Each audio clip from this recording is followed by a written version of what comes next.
how to find meaning and purpose in your life. As someone in the past who's struggled with not having meaning, not having purpose, and feeling depressed and feeling lost as a result, in this video, I want to help you solve that problem, help you find your meaning and purpose so you don't have to feel like I did. And that's my plan in this video, is to help show you how to find meaning and purpose so you can move through that quicker than I did. And I promise you, by the end of this video, you will understand a few strategies of how to identify your purpose and your meaning, how to put a strategy around that, and then how to execute upon that. And those are going to be 3 main points of this video. With that being said, my name is Chris Richardson. I'm a coach here at Life in Your Terms, and I make these videos to help pass on my experience, pass on my knowledge, to help you move through these problems quicker than I ever could.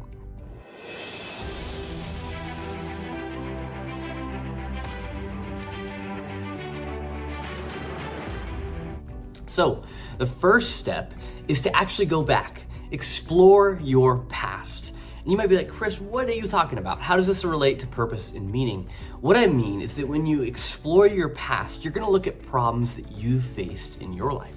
So for me, the reason I'm a coach, the reason I make these videos is because I used to be depressed and I used to not have a direction, I used to not have a purpose. And so without that, I felt very depressed. So I'm trying to help others find their direction, get clarity on their goals, take it and live a life on their terms, take a forward-thinking look at life. So for you, what are problems you've faced? Maybe it's been starting a business and now you have a successful business. Maybe it's been transitioning jobs. You were at a job you hated, now you transition to a new job and you feel a lot better. Maybe it's been family relationships. You've had bad family relationships and you've created these beautiful new relationships. Whatever it is, you want to look at the problems that you've faced in your life. Look at how you felt when you had the problem and how you felt you've had after the problem. Now, once you do that and look at the problems you've had, you can now think about, okay, would I enjoy helping others solve those same problems? And the reason this is a really good way to do this is because you already have the experience of solving that problem. So helping another person solve that problem is gonna be relatively easy because you're already experienced. It's better than to just go into a new industry that you think is your purpose, that you've never done before, and either you hate it, you can't solve it, and it takes a long time to figure it out, which is totally okay if you feel like that's your purpose.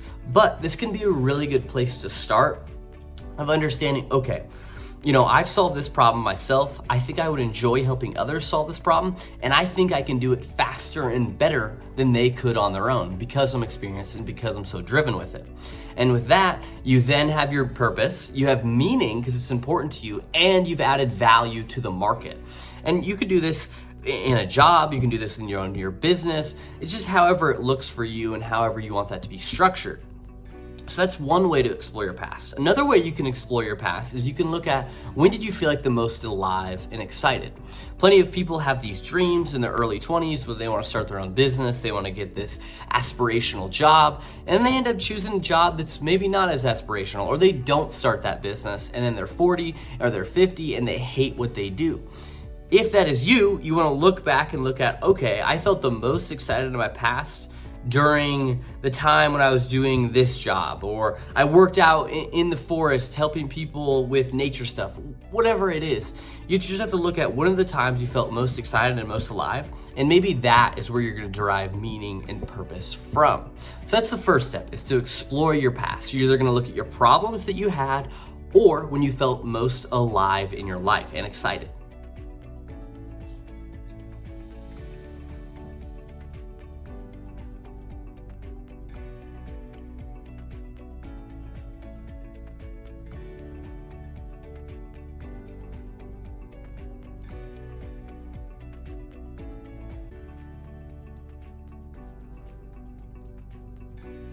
The second step is to strategize and visualize what's possible.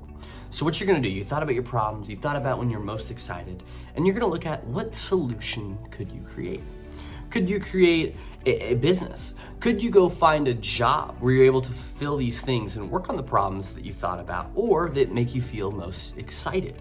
When you identify those solutions, you want to start to write these out. I encourage you to do that. Start to write out, okay, I have these 10 things where I could fulfill these problems and help people with these things that I'm really excited about and they drive a lot of meaning from. When you create that solution and get it on paper, it starts to become a reality, because then you can ask yourself the question, what does amazing look like for you? And maybe you're struggling to think about that. That's where I'm gonna recommend the 4 situations. I'm gonna go over them really quick, which is, if I gave you $100 million, what would you buy? What would you do with it? If I was able to tell you, hey, you just gotta do something you love, I'll pay you $200,000 a year, what would you work on? You just have to be doing something you love. If I told you you're gonna die in 3 years, what are the things you would take on? What would you start working on? And the 4th is that if you at your 100th birthday, what is some of the legacy? What are some of the things you'd want to be hearing? What are some of the accomplishments you'd want to be thinking about?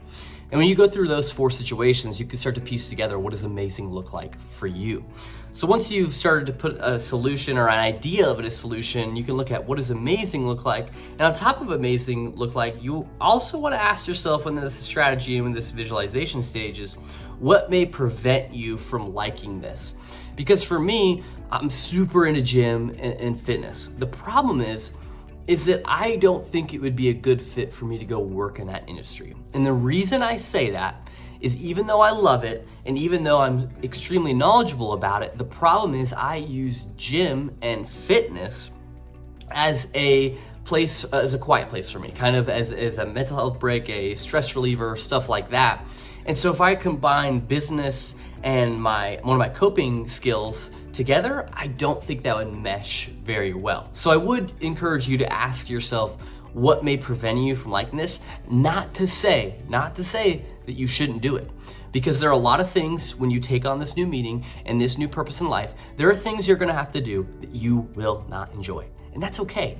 But I would just encourage you to ask yourself, look for those major things. You're like, okay, like for me, okay, taking away one of my coping skills could be a big reason why I don't like being in that industry. So just ask yourself, or also ask yourself, why will you love it? Why will you crush in that industry, in that job, whatever it is? Because for me, with coaching, there was really nothing that would prevent me from liking it. I just knew that being in this industry is right for me and helping people is right for me.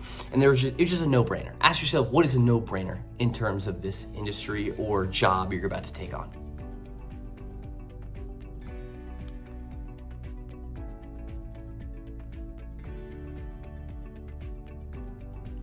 The 3rd and final piece is to simply take action.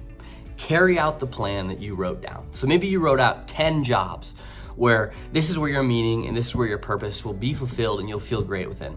Now it's time to figure out, okay, I need to apply. I need all those materials together and, go through the application process. Or maybe you also decide, okay, it's time for me to leave my job and start a business. Well, it's time to get the capital necessary and the things in place to carry out your plan. This is the final piece, is just to simply execute.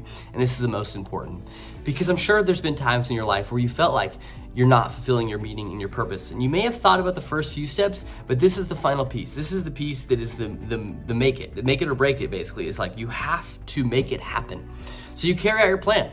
And when you carry out your plan, you're gonna be able to make the impact you want and solve the problem you want, which I promise will make you feel better.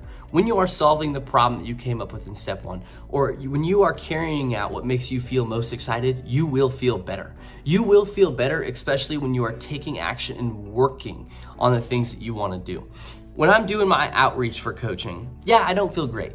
But when I'm on the sessions helping someone, I feel amazing. And that's how I know this is right for me.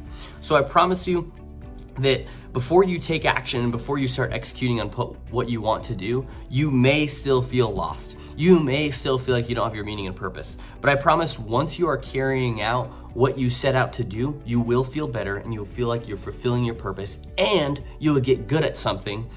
Not saying you aren't good at anything, but you will get good at this thing. And then you will start to even feel more better, because we as humans like to do what we are good at.